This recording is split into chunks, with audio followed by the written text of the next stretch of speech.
Greetings, guys. So I am live, we're live, and we are discussing Orisha pots and icons and things like that related to the Ifa tradition. So the focus today will be on what are they all about? Why do we need them? Right? How do they benefit us and aid us, especially in light of doing Ebo and sacrifices? So this particular episode or live stream rather is a special request. Somebody asked me to do it, and I was going back and forth between doing two other things this week, and this came up. So I thought, what a great idea. So let's go ahead and, get into it and see what's going on. Welcome to everybody who is joining, who is already joined, and who is joining us. So I'm going to jump right into the topic because I have quite a few people in the room on Instagram. So let's get started. First thing I want to go over is what is an Orisha pot or icon. So for anybody watching on like YouTube or the other platforms, you probably saw the thumbnail. And the thumbnail actually has a lot of different, I think it's 5 total Orisha pots and icons on them. So you can get sort of a visual there. Many people have probably heard about it if you guys are studying this tradition. So what exactly are they and what are they for? First of all, an Orisha pot or icon is any object that's dedicated to an Orisha. So it has to be properly consecrated though. So the object itself, just like the Ilekes that I discussed in the previous episode, in and of themselves, the pot, the icon, whatever it may be, is nothing. It is not a sacred item or object. It has to be consecrated or blessed through processes, which we're going to get into shortly, that makes it actually sacred. So do keep that in mind. Alafia, greetings everybody who is coming in. Now, to make a distinction here between a pot and an icon. So a pot is a container, right? It's usually like this little white container that you see. I couldn't bring you a visual of mine because I would have had to take it out of my shrine, my temple area, and put it on camera. But we do have a lot of this information. We have quite a few of them, in our course, in our Ifa Orisha divination course that teaches you guys about how to do the worship and the practices. It comes with incantations. We actually show you how to feed it. But so if you want to see that, definitely look into that. But again, the pot is a container that different objects go into that are made sacred. Again, it has to be blessed. The icon or the pot rather itself also has to be blessed in the process. So we're going to get to that too. Now, an icon is more so a statue. So if you guys saw like the icon on the thumbnail, it's actually only one, and that's an icon of Eshu that you see there. Both can be used as consecrated objects in order to set it up for you so you can put it in your temple, your shrine room, or even outside, depending on where you decide to keep it. So these particular objects, again, they're about the sacredness of the Orisha. Every single Orisha has a pot or a container, right? A pot and an icon. It's supposed to be icon there. So a pot and an icon. So you can either have that container or you can have the statue, figurine type of object itself. But you don't need both for all of the Orisha. So keep that in mind whenever you're receiving something from someone. Most of the feminine Orishas have pots or containers where they're going to actually be fed at. So do keep that in mind as well. I think that has a lot to do with like that sacredness of the divine feminine. Women, females, excuse me, guys. I am hoarse today. This dryness in Arizona is driving me crazy. So you probably will hear me clear my throat quite a bit throughout the episode. So I apologize in advance. But going back to what we were talking about, so the females are going to have those containers in which they're going to receive things. And it kind of goes again to the dynamic of feminine energy. Females are receivers. We take things into our body. So that has a lot to do with that energy that's going back and forth. Now, generally, you are only going to receive a pot for most of the Orisha. However, it is common for you to receive an icon for Eshu or Ogun if they're going to go inside of the house. And it happens a lot with those of us in the diaspora who may not have space to place these objects outside, or maybe some difficulties or issues. Like for me personally, all of my Orisha icons and so forth or well, I actually have only one icon here, but I do the rest of them are pots. But everything is placed in my shrine area, in my little temple area inside of my house. I do have a backyard, but I live in a subdivision, so I prefer not to put those items outside because we do have an HOA for those of you who are familiar with that process. And I just don't want any problems. I don't think it's a violation of it, but I just don't want any problems with the neighbors or anything like that. So I just prefer to keep my items indoors. Even beyond that, even if I had a like single space where I didn't have to worry about those dynamics, I don't know if I still would keep it outside or not, just because of, wild animals and things like that. But that's completely up to you. When you are receiving these objects, that is something that you want to discuss with the owl, the priest or the priestess that you are working with, whether you want your items to go outside or whether you plan to keep them indoors, because that part is up to you. Now, what's the purpose of these? Why do we need to have these objects in our possessions, in our homes, outside of our homes, wherever they are going to go for each individual? So, for one, as I said before, these are sacred objects. Once they're consecrated, once they're properly blessed, okay, they're used to represent and also hold the energetic force or the ashe of the Orishas, okay? And they're also the space where Orishas accept their sacrifices and offerings. So this is the place where you're going to go and do your offerings, particularly for individuals who are not initiated. You're going to only do offerings in this space until you are trained properly on how to do sacrifices. And that's even so if you choose to do so. You're not relegated to doing sacrifices if that's not your thing, if you don't want to deal with that part of it, right? So that's what the ultimate purpose is, right?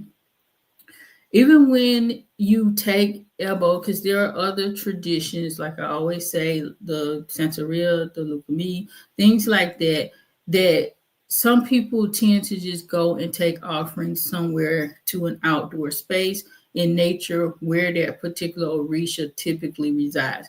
Well, in Isheshe, it is customary to do the sacrifice or to consecrate it inside of the pot or with the icon itself, and then you may take it to a sacred location if necessary. It's not always necessary to do so.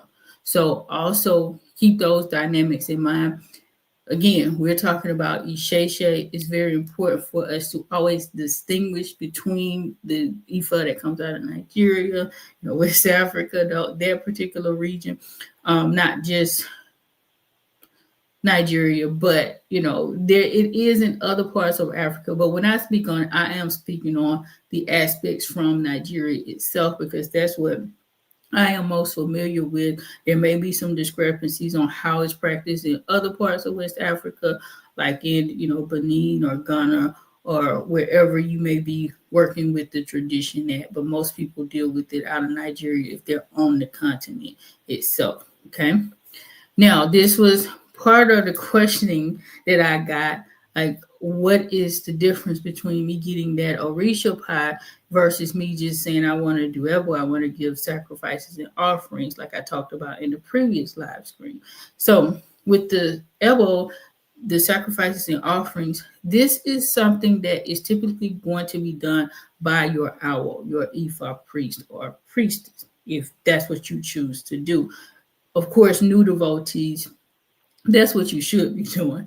I do not advise you, if you do not have a pot or an icon and you're practicing Isheshe, to do the offerings, the definitely not the sacrifices on your own until you are familiar with that process. And again, in Isheshe, you need a pot or an icon to be giving the offerings, the sacrifices to. You don't just do it on your own.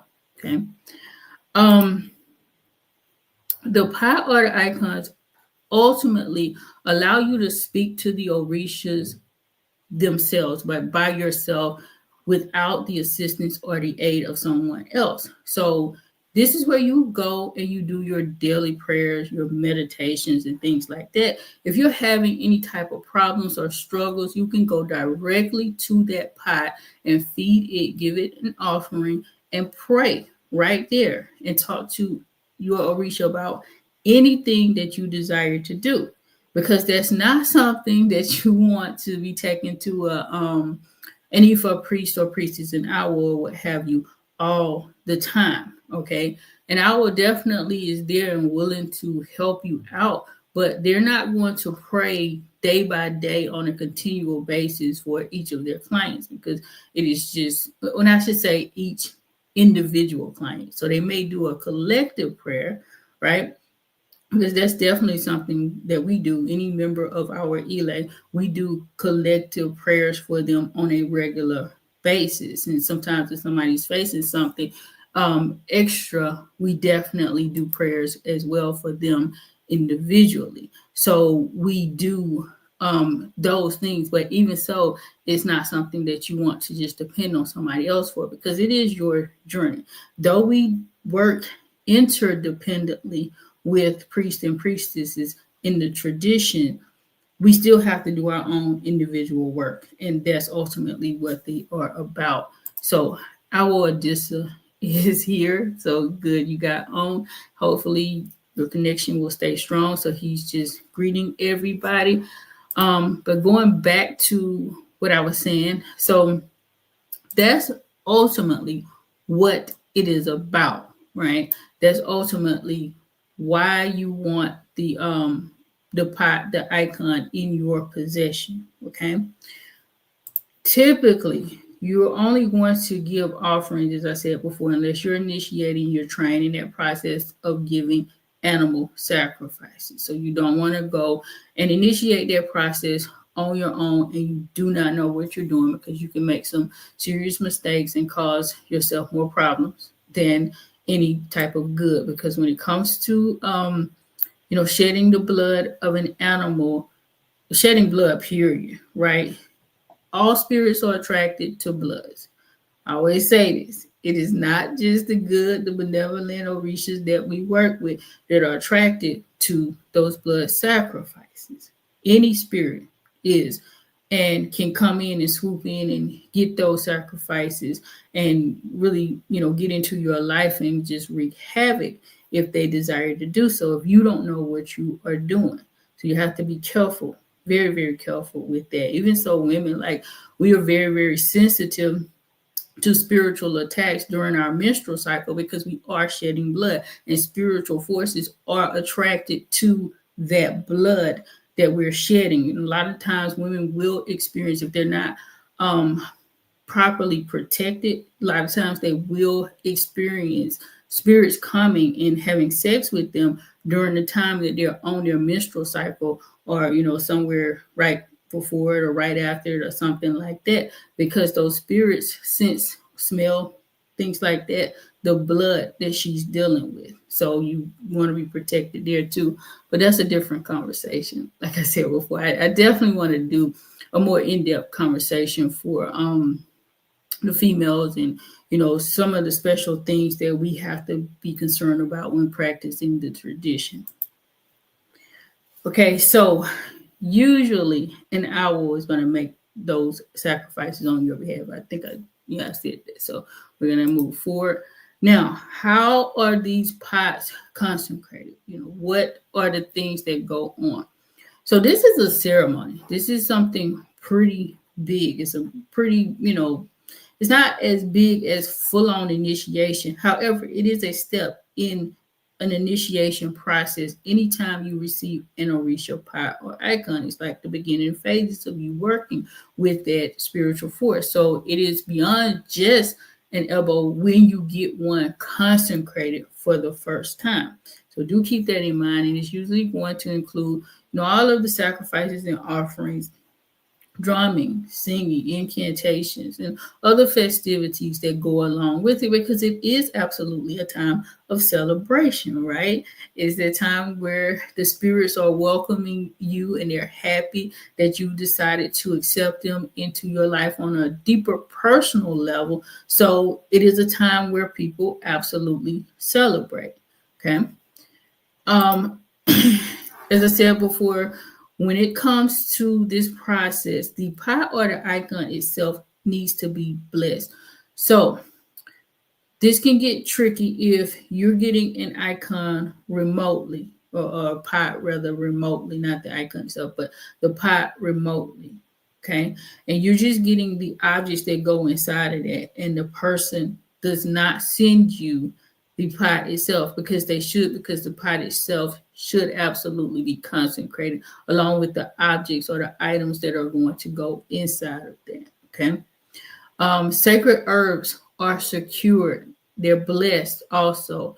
And the pot, the icon, is soaked with those herbs for about 1 to 3 days, depending on which Orisha and also some of the circumstances surrounding the reading. How long that needs to be processed is going to be usually rather individual basis, so forth. So keep those dynamics in mind as well. You can ask to, like, when somebody is putting it together for you, we always tell people, like, if you order it from us, we tell you directly, this is the process, this is what you expect, so forth and so on. I'm pretty sure other people do as well, but if they don't, definitely ask them. Okay. As I said before, the animal sacrifices offerings are given to the Orisha. Usually the highest level animal sacrifice is going to be made in this case for whatever the Orisha is being consecrated unto. So keep that in mind when it comes to these particular dynamics. So if somebody is consecrating an icon or a pot for you, I'd encourage you maybe to ask beforehand if they don't tell you, or if they're not going to send you like a video artifact or image artifacts of what they actually did in the process, because ultimately you don't want the lower level animals to be sacrificed in this process by themselves, right? So, if you're giving more, it's different. But if to actually consecrate the object itself, you want to be given the highest level sacrifice in that particular case. Okay. I do have a question here. So you're saying, can you ask the Orisha to help you with anything, or are there only specific things? Oh no, you can ask for help with any and everything, right? Anything that you're dealing with, that's part of the process. Now, with that being said, there's a good question. With that being said, sometimes they may require you to do that higher level of elbow, especially if you're not initiating and you're not feeding them the animal sacrifice through the pot itself, right? But usually you'll know. I do personally, like if I need to give something extra, I just feel it like, I need to do something deeper here. But if you're praying and you're asking for certain things, the Orisha will guide you step by step on what you need to do. But this is something that you're going to deal with on a regular basis. Like you pray, right? Every day hopefully you pray. I don't want to say you should, because everybody has their own thing.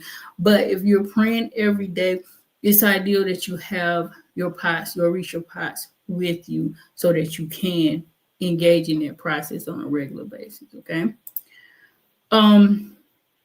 What you're going to receive. So what everybody should receive when they get a consecrated icon or an Orisha pot is that pot itself consecrated with, the objects that are meant to go in it, plus the Ilekes, a set of Ilekes. So it'll be a necklace and the bracelet that goes along with it. I'm pulling up the one for Ocean. I have on all of mine, but what I'm trying to show here is that you would get the matching Ileke set for the Orisha that is being consecrated for. All right. And you should get your taboos that are related to that particular Orisha that are applicable to you. So you don't want to just go online somewhere and search out and say, okay, these are all the taboos for Oshun, for instance. You should get the ones that are specific for you, because your taboos related to that Orisha may be a little bit different than somebody else's, and that's going to be pulled out for you whenever they're doing that process of fixing your pot or what have you. You should also get an Orisha name that's associated with the Orisha you are getting the pot consecrated for. Now, some people do this, some people don't. It's not like 100% mandatory, but if it's something that you want and they don't give it to you, just ask for it and they should be able to give it to you. Okay. And so those are the things that you should typically receive. All right. So where can you get that Orisha pot or icon? Always, guys, you want to get it from a qualified owl, especially when we're talking about Ifa and things like that. So if you're working with an old Orisha, that could be a little bit different if you're getting an Orisha pot for those particular Orishas. So you want to talk to them. Ultimately, though, you want to work with an Ifa priest or priestess to get these items out. All right. It can be done locally. It can be done remotely. You can have it done and shipped to you, which is very, very common nowadays. People are getting these items shipped because they may not be in a local area, or they may want it to come out of like Nigeria, because that's important too. I've talked about that before, and I'm going to continuously talk about the importance of us connecting with the continent at some level when we're practicing Isheshe, specifically Isheshe. If you're doing Santeria and Lukumi, you can deal with the areas in which they came from. But if you're trying to practice the tradition, you want to try to connect with the continent at some level. And that can be in so many different ways. It doesn't mean that your owl has to be based out of Nigeria. That's ideal if you can find that. That's always my advice, because I've seen so much where the tradition is, even right here in America, people who are being trained by owls from Nigeria and things like that, they're just not practicing it the same way. There are discrepancies in what we're seeing. Okay. Any Orisha pot can be inherited, though, from your family line. So let's say you have somebody who practiced it years before, grandmom, granddad, what have you, they passed away. That pot can still be used by that family line. It's best to get it then blessed again in the person's name who is going to be taking care of it the most. The whole family can use it. However, you do want it to be blessed in the name of the recipient. Okay. However, you should not be giving anybody else your Orisha pot or receiving an Orisha pot from somebody that's outside of your lineage. You can work with their Orisha pot. You can give offerings and blessings and things like that, and pray in those locations. But that's not your pot, and you're not praying to it. You're not interacting with it as if it were your pot. So definitely keep that in mind too when it comes to working with other people's consecrated objects in the tradition overall. Okay. Let's see. Did I skip something? No, I'm good. Okay. Who can possess an Orisha pot or icon? All right. So you don't have to be initiated, because this is one of the most common questions. Do I have to be initiated to get this? No. This is actually the first step in the initiation process. All right. Because a lot of people nowadays, especially, start the process by just getting the pot or the icon done. And then later on, they may go through a full initiation process for that particular Orisha, whether it be Ifa or another Orisha altogether. Okay, so you don't have to be initiated. You can receive an Orisha pot or icon with or without getting Ifa divination. So you just say, I want to work with Umoya, for instance, and I want her pot. You can go ahead and get that done and receive that and start working with her without having to get a full-on Ifa reading to do so.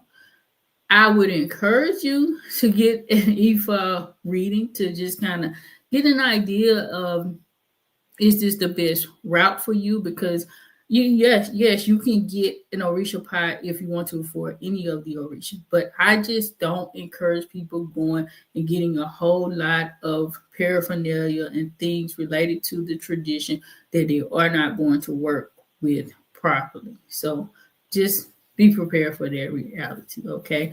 Be prepared that you need to be feeding the Orisha. You don't need to get an Orisha pie or icon just to sit in your home for decoration, because that's not what it's for. If you just want a statue, you can get that, right? You can absolutely ask somebody to give me the statue, not consecrated, so I could just have this in my house because I love the way it looks. No problem with that. But if you're going to get it consecrated, you need to be prepared to be giving it offerings and things like that so that you can maintain the power of that Orisha pot or icon in your space, wherever you decide to keep it. You can get any of the Orisha first as well. Usually, though, if you're working with an Ifa priest or priestess, you're probably going to get Ifa first, just because that's the specific Orisha that they know and work with the most and the best, so to speak.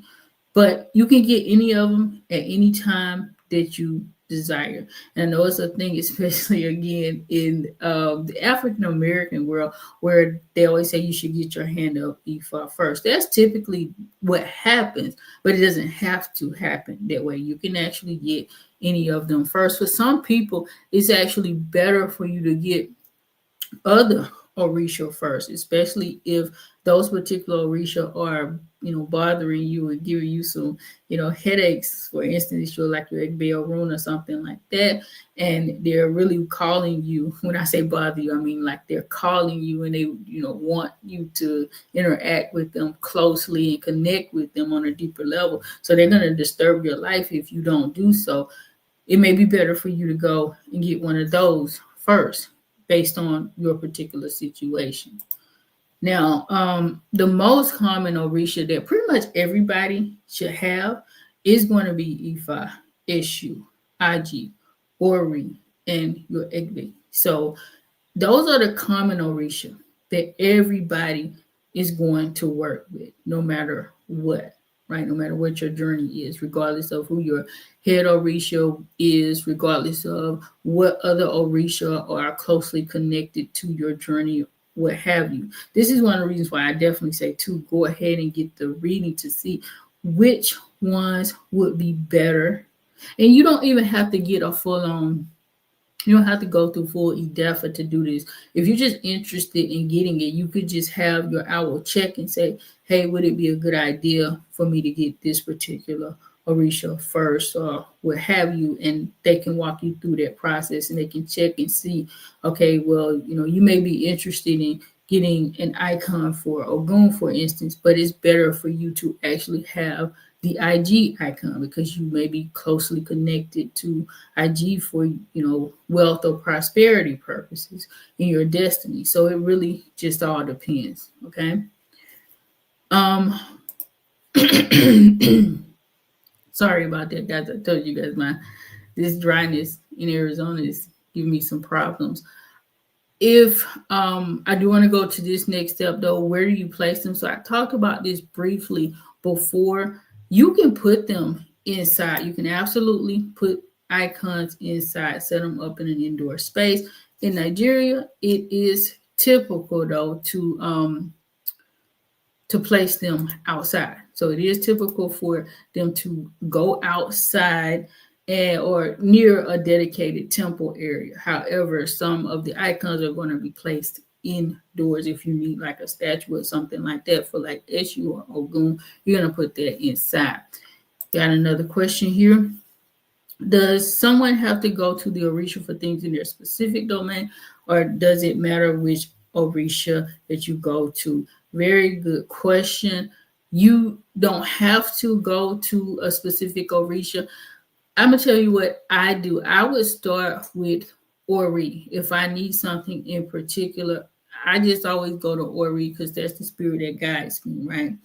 And I personally usually just pray collectively. So I'm in front of my Orisha pots, if you can imagine this. And I'm just saying to everybody, like, hey, I need your help, right? Whoever responsible, lead me and guide me in this area.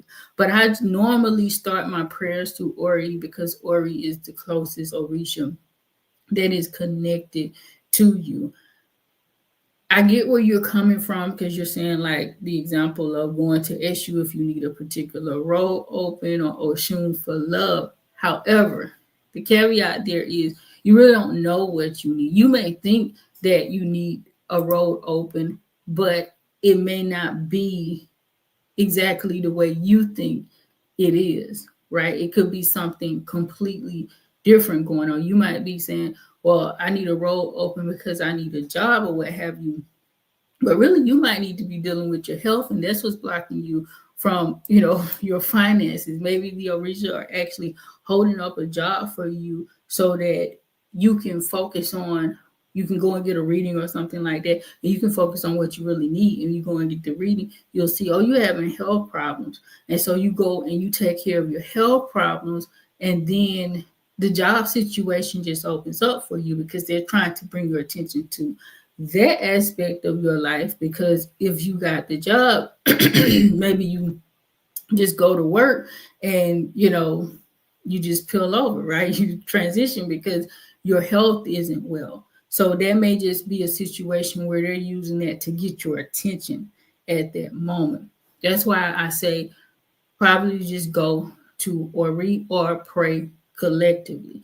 Now, when you are doing your individual prayers, because going back to what I was saying as well about when you get those pots, you also should get incantation. I don't think I said that part though.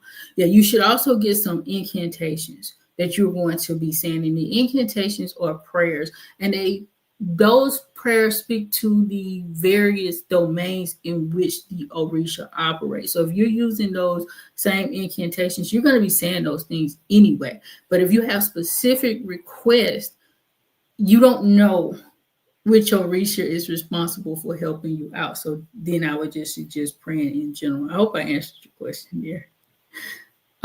So you're saying Alafia, glad to see you. Great to see you too. Thank you so much for joining. You're also saying here, yes, Ori is great first start. And then as you learn about Orisha, how to approach and to build that relationship, they will teach you. Absolutely. Thank you for saying that. Yes, they will teach you. They will show you. That has been such a very important part of my journey, is working with the Orishas directly and having them show me and teach me even so more about prayer. Because since I've been doing this, I've fallen back even so from asking a lot for specific things, right? What I think I need.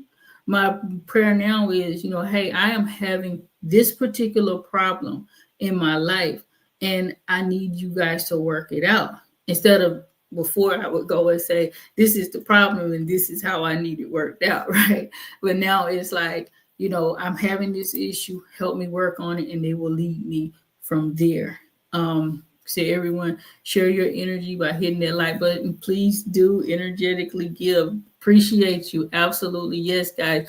Please hit the like button so that we can definitely get more people in, so that they can get the messages as well, so they can get the knowledge that we're trying to impart when it comes to this information, because it's so very vital. Okay. So we talked about that aspect of it as far as it being outside. Ashe, and welcome to everybody who is joining me, because I see you guys coming in and out. I'm trying to stop at pretty good intervals so that I can welcome individuals who are coming in. Other Orishas are placed outside. We talked about that. So, and you can also put them in pretty much any order that you desire. Okay. Now, another question is about moving them from location to location.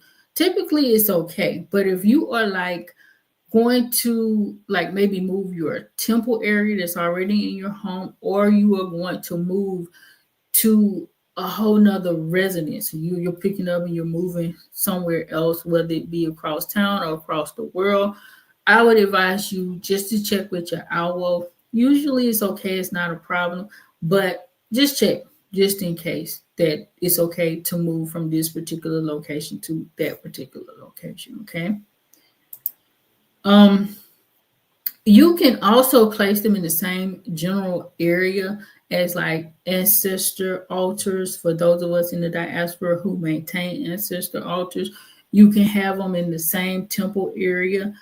If you have other deity altars from other traditions, so like if you're practicing voodoo or hoodoo, I don't know if hoodoo has a whole lot of deity altars, but even so, I think some people from the hoodoo tradition worship like some of the Catholic saints or something like that. So you can have them in the same area. My advice is not like you have to do it this way, but I do recommend maybe using a tiered approach. So the way I have mine set up, I do have like all of my Orisha pots lined up together. And then like my ancestor altar is kind of off over here by itself.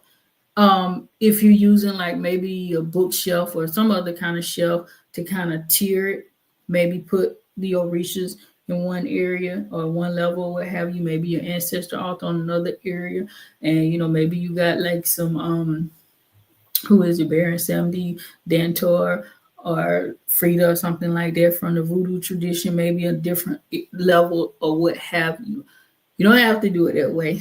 That's just my suggestion. That's the way I feel most comfortable. Probably has a lot to do with my personality because I like everything like neatly organized. So it's just up to you when it comes to that. Alafia, everybody who's coming in. Thank you all for joining us. Let's look at now working with and caring for those Orisha pots. Okay. General protocols are going to be the same across the board when we're talking about Isheshe. I'm referring to Isheshe. Isheshe means tradition. We're talking about out of Nigeria, West Africa. Okay. However, there can be discrepancies in how the Orishas are worshipped. So the incantations or what have you that you use to evoke the Orisha presence, it may be different from house to house. Usually it's going to be different. And there may be multiple incantations that you can get from even the same owl that you are working with. So if there are discrepancies there, it's not like one is right or one is wrong or what have you. Typically, if you have it in English or if you're saying it in English, kind of look at what's being said, right? So if the energy is directed towards like SU, for instance, you're going to be saying something about maybe opening up roads for me, don't trick me, don't trick my children, things like that. It's going to coincide with the essence of that Orisha. If it's about like Oshun, it's going to be about, bring me love, sweetness, peace, things of that nature. Like that's pretty much how the song is directed. Not much different for those who come from maybe like a church background and you're used to singing hymnals and things like that in church. You're gonna have so many different songs that are basically expressing the same thing, right? Because that's a form of invocation as well. Those are incantations, whether you know it or not, or you see it that way or not. To properly introduce an Orisha pot or icon to your home, there's no special process in doing so unless you're told otherwise through divination, but usually you could just bring it into your house and set it up wherever you have your altar space established in your designated home area. You don't have to have a special party or celebration, though you can. Like some people actually do. They like to celebrate and, bring out all the fireworks because it is a joyous occasion and it's absolutely okay, perfectly fine. to do that. As long as you're doing it according to a way that's respectful unto the Orisha and respectful to the tradition as a whole. Definitely, you're not violating any taboos or anything like that while you're doing it. Perfectly fine to do so. As far as feeding the Orisha, you should only feed them what they normally accept. And so you should also get this as part of the instructions.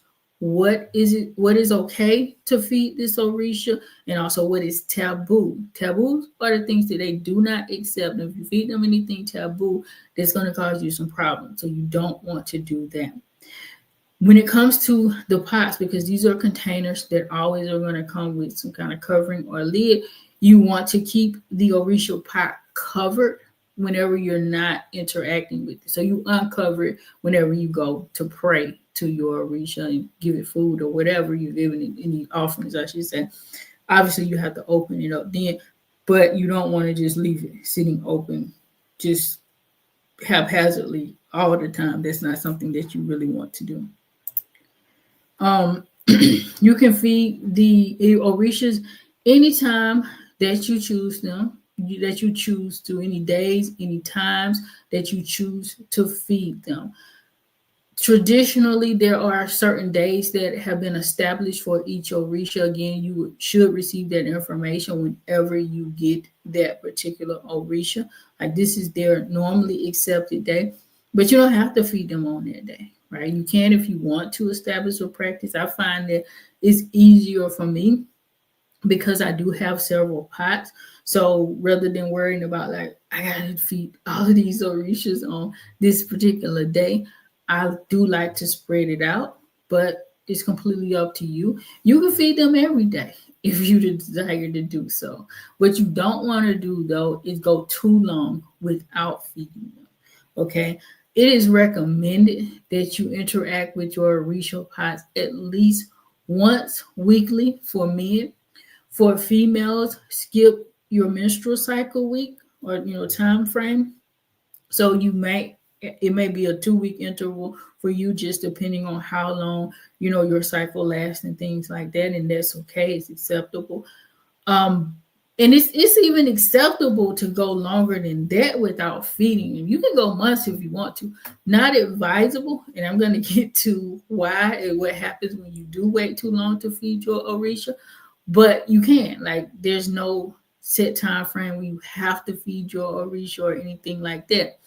Also, usually Orishas are fed during the morning in Nigeria. This is not a requirement. It's just something that's normally done. Like, they're fed, in the daytime when it's light outside versus at nighttime when it's dark.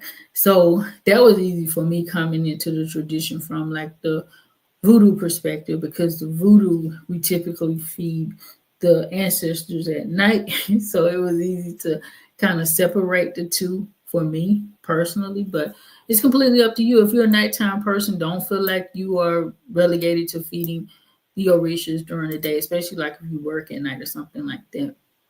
Okay. Whenever you're feeding your Orisha pots, you're going to say those special incantations that you are given, that you're told to say. You also want to pray from your heart, though. Like we talked about before, you're going to go to your Orisha and tell your Orisha, this is the issue that I'm having. If it's a problem, because it definitely should not always be about, I'm having a problem and I need your help with it, right?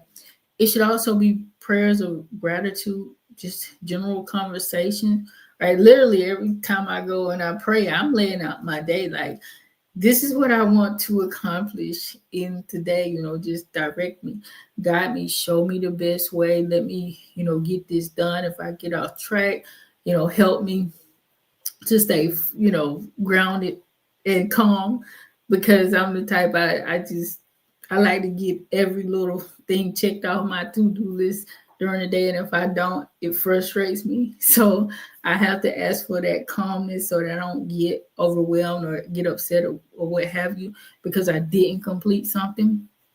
Things like that. Just general conversation too. Sometimes you just want to have a conversation. You just want to speak to the spiritual realm. I find myself doing it a lot with my egg bed. Like, I just have these random conversations with them. Let's see. So, can an Orisha pot or icon lose its ashe, its divine essence? So, if it is properly consecrated, it should be activated indefinitely. You should not have to reactivate an Orisha pot. If it's done properly, you won't have to reactivate rather an Orisha pot if it's done right. Now, if it isn't regularly fed though, the energy in there becomes weaker. So it's sort of like a battery, right? So think about like a car, for instance. You leave a car rather just sitting for a prolonged period of time, months on end, and you never crank it up or anything, the battery becomes weaker and weaker and weaker over time because it's not being utilized. And so when you go to use the car again, you're probably going to have to recharge the battery. You can still use that same battery, right? If it just needs to be recharged, but you got to give it some power, some energy to get it back going again. And so that's kind of the same scenario that we're looking at here, okay? If it becomes weakened through not being fed on a regular basis, you are going to have to go back in and recharge it by giving it regular offerings and things like that. Thank you guys. You're saying I love your teachings. I appreciate you guys. So do keep that part in mind as well. Like you don't, again, that's why I said before, don't leave it sitting for months. Now, if it's a situation where you have to travel, because I do know sometimes it's not on purpose, because these things have happened to me before. Like if I'm traveling internationally, I'm usually going to be gone at least for 2 weeks, right? So I can't get to my Orisha icon or something like that. I usually would have like I would just feed on my behalf and get that done through Ebo on that end or what have you. Usually I don't think I've left for more than a month without feeding them. You can actually travel with them if you're traveling by airplane. I definitely ask you to exercise caution there, just because so many different things can go on with TSA, especially if you're in America, so forth and so on. If you're going to travel with it, like put it in your carry-on, things like that, because it probably is going to get lost or messed up if you don't do so, if you put it in checked luggage or something of that nature, okay? If you are feeling disconnected or not connected at all to your Orisha pot, you need to check to see if it's activated. And in this case, if you are feeling this way, you probably want to check with somebody else who did not do the Orisha pot, because if it's the person that did it, then obviously they're going to tell you, yeah, because if they didn't do it right, or if they didn't do it at all, because there are scenarios where people just send you objects that have not been consecrated. That actually happened to me, right? So I was working with an owl before, prior to our Odessa, and he had sent me some Orisha pies that were not properly consecrated, because I'm not going to say some that weren't, that were consecrated. He just sent me the objects. And I felt uneasy or unsure, especially because of the price of it. It just didn't seem right. To me, it was like extraordinarily cheap, in my opinion, in comparison to what other people had told me that they paid for the same things, right? And not only that, it wasn't even that I didn't feel anything. I remember specifically when I would go to the Ifa icon, I would just feel like a sleepiness. I would just feel like really, really sleepy, so tired.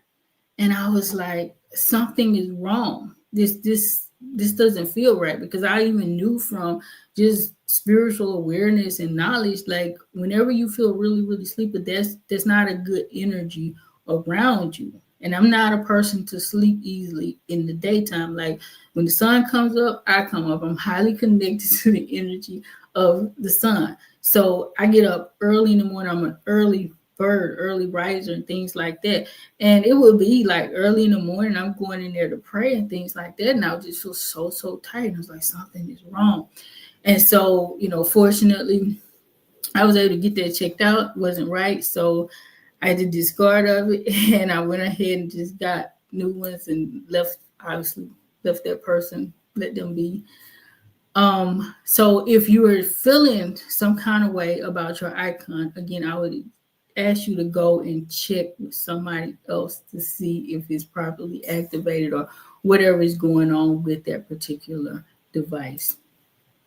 If you disrespect an Orisha pot, intentionally or unintentionally, so like you're kicking it, you're throwing it in the trash or things like that, especially for somebody who gets an Orisha pot and they just decide they don't want it anymore, they're having so many issues with their family or something like that, you will incur a curse. So don't do that, right? If you get an Orisha pot, you decide you don't want to work with it anymore, contact your owl and say, what should I do with this vessel at this stage? And they will be able to tell you how to properly discard of it according to, their temple or whatever your particular needs are, because they'll probably even check to see what's best for you at that time. So do think about it that way. Even if, when I say unintentional here, I'm more so speaking like from the perspective of somebody else coming in and dealing with your pot and they don't really know what they're doing. So it could be out of anger, like, I don't want you to have this, get this out of my house type of deal, and they go and they kick it or they throw it in the trash or something like that. That person can incur curses as well, even though they don't really know what they're doing, right? They may think it's just nothing. So you want to do some appeasement there if something like that does happen. You definitely want to appease the Orishas in that case for your sake. And if it's somebody important or special to you who does it, I would say go ahead and do it on their behalf, because they're probably not going to do it on their behalf if they don't believe in the tradition and things like that. Okay. Special considerations. So let's look at some other questions and things that kind of fall outside of what we've already been talking about. So if your pot or icon is broken, if you drop it or it breaks for whatever reason, isn't again not purpose or anything like that, or if you wish to dispose of it, like I said before, go ahead and consult with your owl to see what to do. If it breaks, like you drop it or something like that, it's probably okay to just get another tool and put it in there. But again, check with your owl. Don't just do it on your own, because it could be something else going on with it. I got a question here. Is negative talking current occurs as well? Yes, and thank you for that question. So she's asking, like, is talking against that pot, even so, cursing the pot, using profanity, cursing the Orisha or something like that. Yes, that will be cursed. You do not want to do those things, okay? And I think that's what you're saying. You don't want to do any of those things. Any type of way that you profane a sacred object, you want to be very, very careful there, because it can incur cursing. You don't want that on your head, and you don't want that on the head of those around you. This is why I always say, make sure you're in a position to accept an Orisha pot, even if it's something that you desire. If you're living with somebody, or if you're in a position where it is not the best thing for you to maintain an Orisha pot, you may want to just rethink that until you're in your own space, okay? Because I've seen that in so many different scenarios, right? Sometimes people want to go into the tradition, their family is not with it, so their family wants to, cause problems for them. They go and they, do all kind of crazy stuff to the Orisha pots, and they cause themselves some problems. Like, I've even seen a scenario where somebody ended up in jail after they desecrated an Orisha pot. All right, so just be careful with that. Speaking negatively of yourself in front of the Orisha. So you're cursing yourself. You speak negatively of yourself, you are profaning Ori at that point. So absolutely. is still a form of disrespect, and you want to go and appease Ori. You don't want to speak negatively of yourself because you're speaking curses of on yourself unto yourself, whether you're in the presence of an Orisha pot or not, right? You don't even have to be in front of those pots. If you're walking around speaking negatively against yourself, you are speaking against your Ori, even so your ancestral lineage, because you have an ancestral Ori. So you don't want to do that because you're cursing yourself. Definitely. Orisha pots can be blessed for children, but it's generally not necessary unless it's like revealed through Ifa divination. Maybe that child is having a special issue and like they need a pot and they need to be working with it themselves. But again, usually you probably don't want to get an Orisha pot for a child just because they're not ready to work with it yet. When they become of age and they know that that is what they want, even then, like if they're under the age of majority, I just advise you to wait. Even if you got a teenager who's like, I really, really want to do this or what have you, we all know how fickle teenagers can be. And so they may be interested at the moment because they see you doing it, or they may see something online, their friends, etc. And they want to jump into it and they get a pot or something and they start working with it for like a month or two. And the next thing you know, they begin to neglect it. It is not a good idea because again, it goes back to that scenario, like, the battery draining out. So they can always go to your pot or what have you and pray and give offerings and things like that at your pot if you have a consecrated one. Orisha pots cannot be consecrated in multiple people's names. So usually it's only going to be consecrated in one person's name. When it comes to community settings, they can do that for an entire community and in the name of the community. That's very, very common in traditional areas. But when it comes to a family group, it's going to be consecrated in the name of one person, usually the elder in the family. And again, everybody can go to it and pray and give offerings and things like that. So you don't really need one for the whole family, right? So I would think twice about doing that if you're trying to get something for everybody in the family. Okay, and people can feed Orisha pots on your behalf. I feed my pots all the time on behalf of my children and my husband and things like that. So definitely. Got another question. How about in regard to envy, where one person is jealous of the connection the other person has with their Orisha, wishes that they had the same connection with their own? So, wishing that you had the same connection that somebody else's have, there's nothing wrong with that. It's actually a good thing.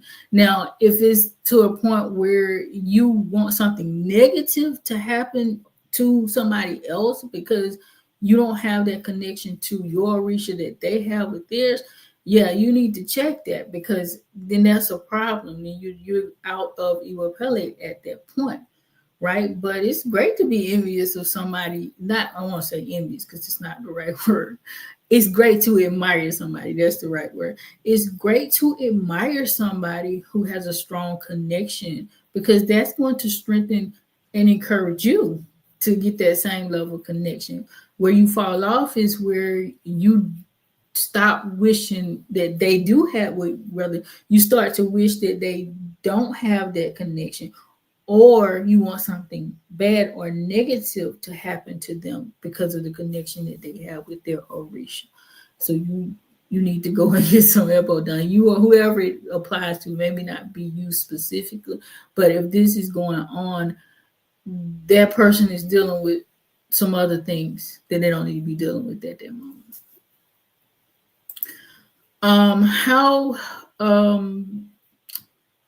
Okay, so this is the last thing that I'm going to talk about here. So if anybody does have any questions or anything like that, please, guys, feel free to go ahead and leave them in the chat box. And we are going to now talk about how having that Orisha pot assists you with your destiny, things like that. So first and foremost, they're going to provide you with that divine level of guidance and protection. The more you interact with it, the stronger your connection gets with the Orisha, okay? The more protection you have is very similar to working with Ilekes, as I said before. The more you wear your Ilekes, the more protection you're going to have and that connection as well. The more spiritual awareness that you have, the closer that you connect with a spiritual force, the more you're going to have those synchronicities. You just know things before they happen. Your intuition is heightened, things like that. Like they're always going to be protecting you, guarding you, guiding you, giving you ideas, opening up doors, opportunities, even when you're not asking for them, right? If you're just consulting with, praying to, and interacting with your Orisha pot on a regular basis, you are going to have divine blessings just follow you in and out day after day. Again, that's if you are interacting with it. I always take so much caution here because people do want to go and get these pots and these icons and things like that. A lot of times just to say that they have them, they bring them into their homes and they don't do anything with them. So make sure you're working with them. They're going to remove those blockages, right? Things that are set up to come against you. You don't even know that they're happening, but you're constantly interacting with your Orisha. They're just protecting you. You're just divinely protected. You find out later on, oh, this person was about to come at me and do this, or they even went and tried to do something and it backfired on them. I've had so many scenarios like that where, I've been connecting and getting deeper and closer to my spiritual forces, and all of a sudden I learned that somebody is behind my back doing whatever they're trying to do. One point somebody was trying to get me out of my job, out of position that I had, and they went to my boss and told him and said all these different things about me. And he just told me about it. He didn't even come like asking me about it, like, is this true or anything like that. He didn't care what they said. He just told me about it, said this is what happened. And what he told that person was basically was to, go to, where or where they were coming from. And I definitely attribute that to me being really, really close and working with my spiritual forces, my Orishas that are guiding me and working with me and things like that. So it's a beautiful thing to have. It is something that I encourage people to get if they are ready to work with them closely. Okay. I think I got a question here. So you're asking what are the main Orishas to receive. So I did say this earlier, but I'll repeat it again here. Definitely Ifa, Eshu, your Ori icon, Ig, because she's the spirit of wealth and everybody needs their prosperity, and your Egbe room, because your Egbe are like this really close group of astral mates, right? So they're like your close friends in the physical world. Those are the ones that are going to be common to everybody that I encourage people to receive at some point. You don't have to get all of them at once either, right? You can do it step by step by step. Some people really need to be connected to their Egbe, so I'm going to harp on that point. And if you're considering getting a pot, an Orisha pot, an icon, or something like that, I would definitely encourage you to look into whether you should go ahead and get your Egbe first, if you're not thinking about getting like E5 first or something like that. Okay, you're saying this may be off topic, but how would you know if your Ilekes are activated? The same thing you can ask and see and check if they're activated the same way you would the Orisha pot, because they actually go through the same process, right? So like I was saying before, when you're getting like the pot, you're going to receive your Ilekes. So they are all supposed to be blessed and consecrated. You're not just getting empty items.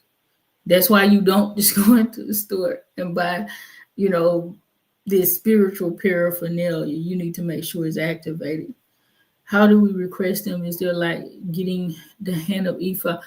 Request what? Are you saying requesting Ilekes, or are you saying requesting pots or icons? Which one? Okay, so I will. This you're saying, as an Ifa practitioner, having your hand of Ifa along with any other Orisha that resonates with your Ori, though you can connect to them and receive them as many as you want. Absolutely. So he's an Ifa priest. So as I said before, most people are going to say, most of the Ifa priests and priestesses are going to advise you to do Ifa first. That's normal. Ori is very important as well, right? You can have any of them, but those are the 5 most common, the ones that I did mention. But again, I would recommend that you check for your specific situation.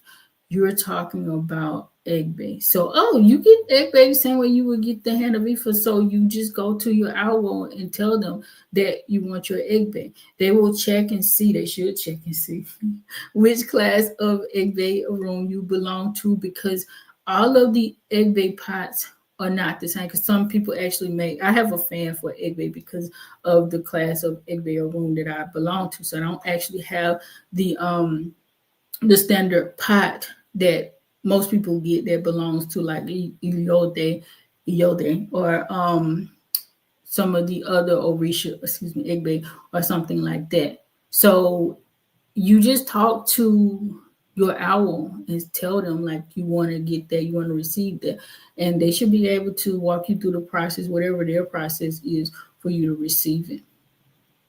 I hope that I answered you. Was that the question?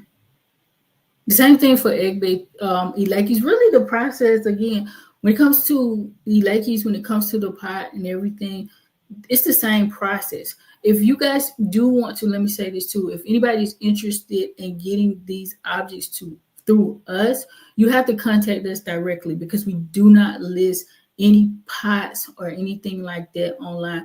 Because normally we get these out for people who we are working with, right? So people who we have some godchildren in our Ile who we are working directly with, and then some people who initiate the process with us when they get in the Ifa reading or something like that. So they have direct communication with us. Whenever you work with us directly, you're going to get our phone numbers, my phone number, our Odysseus phone number, and we can have those type of conversations, but we don't list those on the website. We do have some Ilekes. If somebody's just interested in Ilekes, we do list the primary ones. I'm going to say 8, I think. I'm not sure how many, but it's a few of them that are online. But if you do want some that are outside of what we have listed, just contact us. You can DM me on Instagram for people who use that platform mostly, or you can email me support@asanee44.com, and we can get those things out. We can have those conversations, right? We prefer to get those types of things out for people who we are working with. It is not common that we're just going to fix you up a pot or something like that without having some type of prior knowledge and awareness of, your journey and what you want to do, because this is an experience. It's not like you just going to pick up something out of the mall and take it home and do whatever you want to do with it. We want to make sure that you are working with these items properly and responsibly. Okay. So any more questions? Okay, you said my Ilekes I received after I did my hand of Ifa. I felt the strong connection to my Akin. That's beautiful. That's beautiful. You received Ilekes after, or you saying like maybe they came separately? I don't know how that happened, but typically, or maybe they forgot, I don't know. Typically, they're going to come together. That's the standard process, but everybody does it differently. So I'm not saying it is right or wrong, however it was done. It's just the normal protocol that you're going to get everything together. Any more questions, guys? Okay, So, guys, if you do have any more like specific requests on the topics that you want me to cover next week or something like that, feel free to leave it in the comments section on YouTube or any other platforms that you're on. If you're on IG, you can DM me directly and say, hey, I want to know about this topic. Whatever I get like the most requests for, that's probably what I'm going to do next week, because I love to get to what you guys want to hear the most.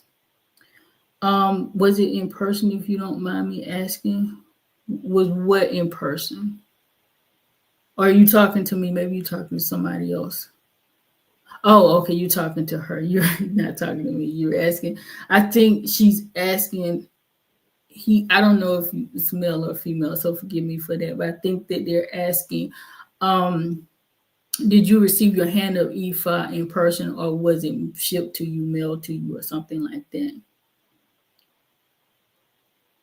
Can you sacrifice a bird to your king, or do I have to be fully initiated for that? Okay, so I'm gonna get his advice on this. I got what I think, but I prefer he answer this question. If you're there, the question is the individual. Forgive me because I do not know, and I'm not trying to be facetious. So I'm gonna just say they, or the individual, is asking, can I sacrifice a bird to my king, or do I have to be fully initiated for it? You're saying you are, does that mean you are a male or a female? Are you there? I don't know if he's there. Okay, I don't know if he's here or not. Typically, I would say no, would be my advice. If you're not fully initiated, I don't advise people to give blood sacrifices and offerings to any Orisha unless they are initiated, or really initiated, because if you're initiated, then you'll be properly trained in the process. If you haven't been trained in the process, it's a hard no for sure. If you have not been trained in how to do it, you're a male. Okay, thank you for that, and apologies.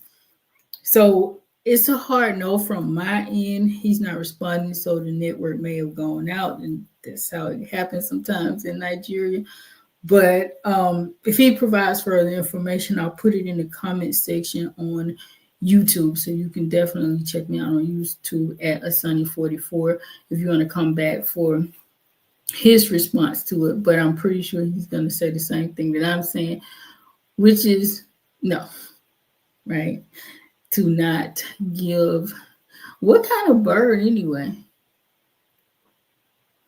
Like, what kind of bird are you giving to Ifa? Because I can't remember off the top of my head, but I don't think that's like one of the common sacrifices for Ifa. So, like, you want to, that's another thing too. You want to make sure that you're not giving an Orisha anything that is taboo to them. That is paramount. So you don't want to just give them anything, especially any type of blood. You don't want to give them even because there are some that don't accept palm kernel oil and things like that. So you don't want to give even that. Oh, a chicken. Okay, chicken. You said bird. So when you said bird, my mind went to something flying in the air, right? Chicken is a bird, I know. But I just don't normally call it that in my day-to-day life. I just say chicken. So that kind of threw me off. Ifa definitely takes chicken. So it's not taboo for Ifa.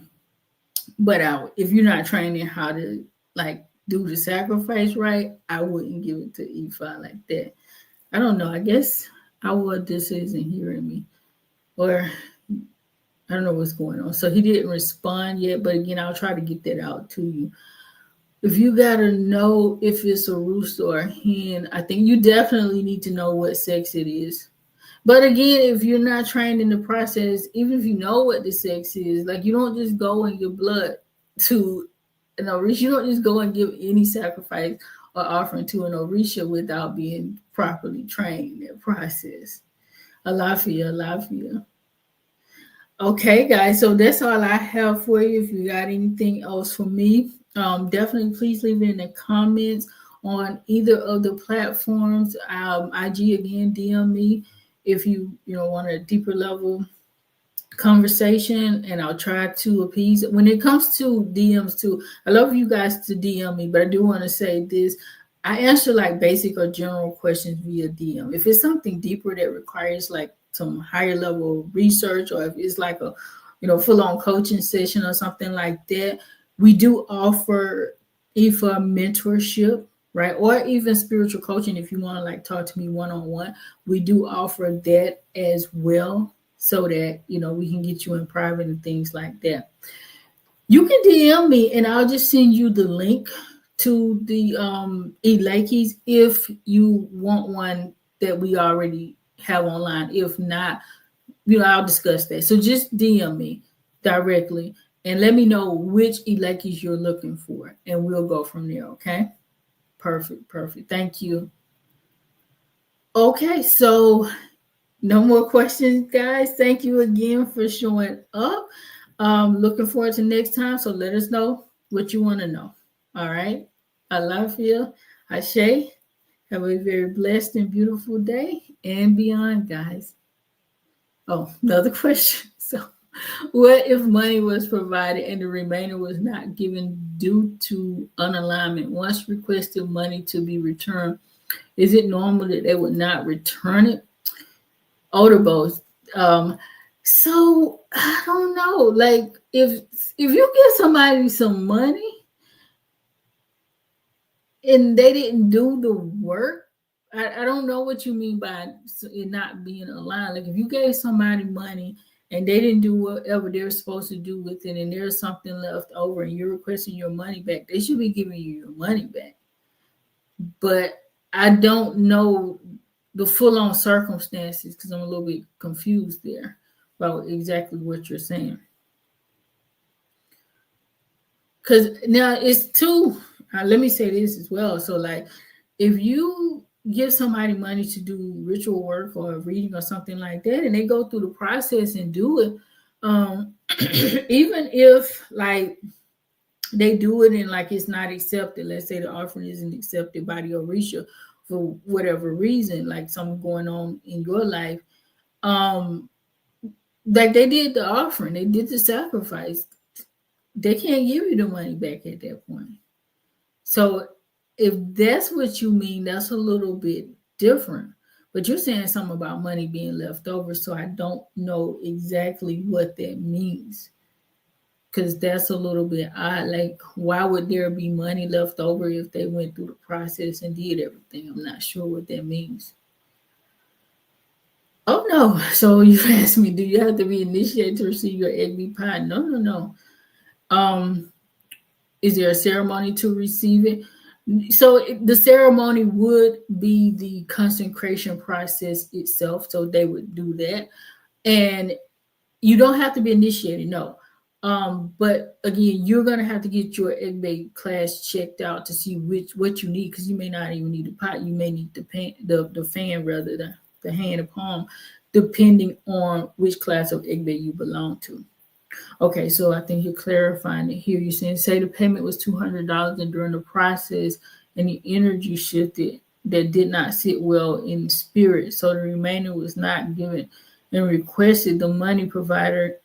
They said it was sent, and that.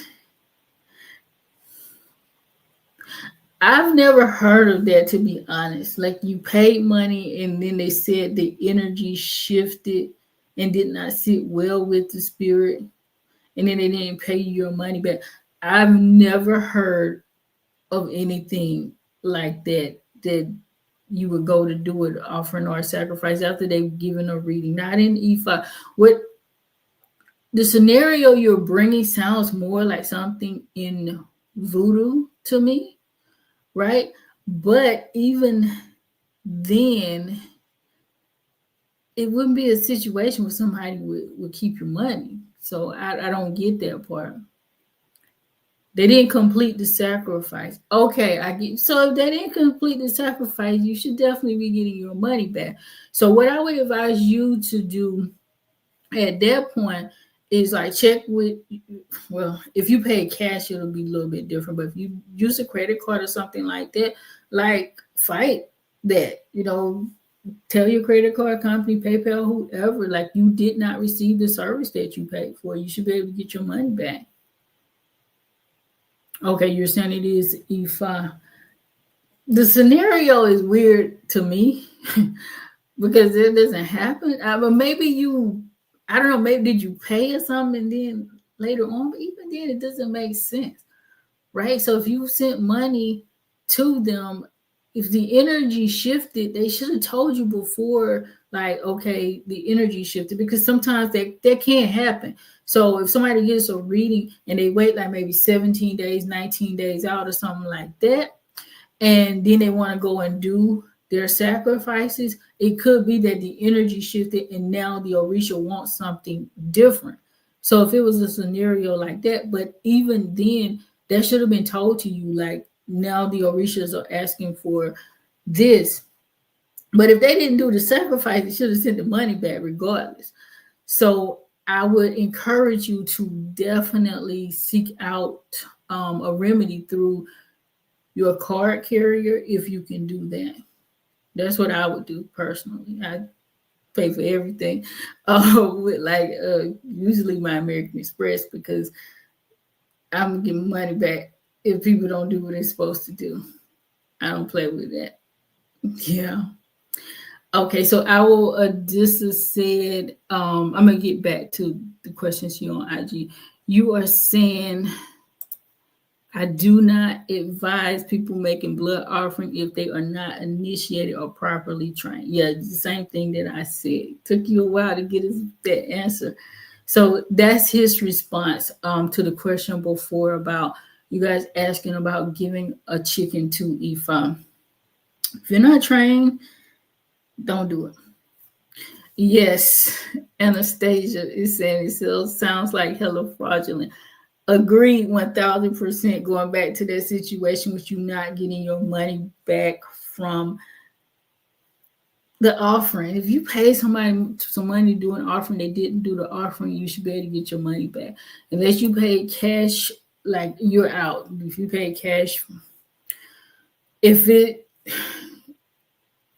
going to be difficult. Like if it happened in America, you got a receipt, they didn't do it. There are still legal ways to go and try to remedy it. But if you pay cash, it's much more difficult, because what's going to end up happening is you have to take them to small claim court or something like that. And by the time you go through all that process, the money that you spent, is going to be more, and the time and the energy and the effort is going to be more than trying to get the money back.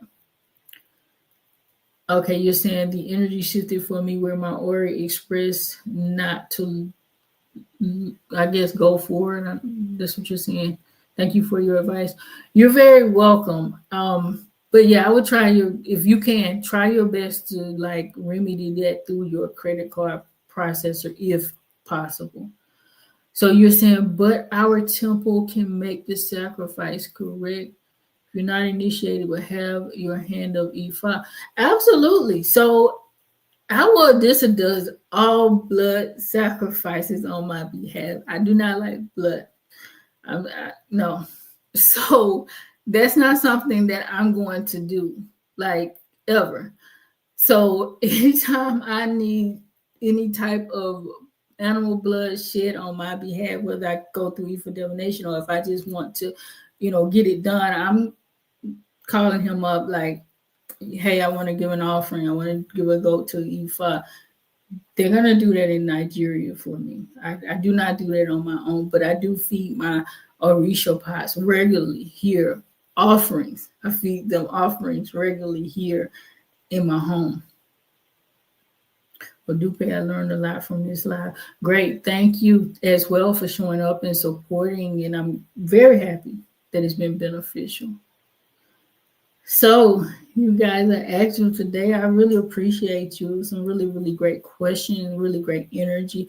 I am going to go ahead and sign off at this point. So hit me up, DM, comments, and we can get things settled that way. Okay, guys?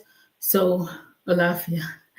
Ashe, have a very blessed and beautiful day and beyond for real this time.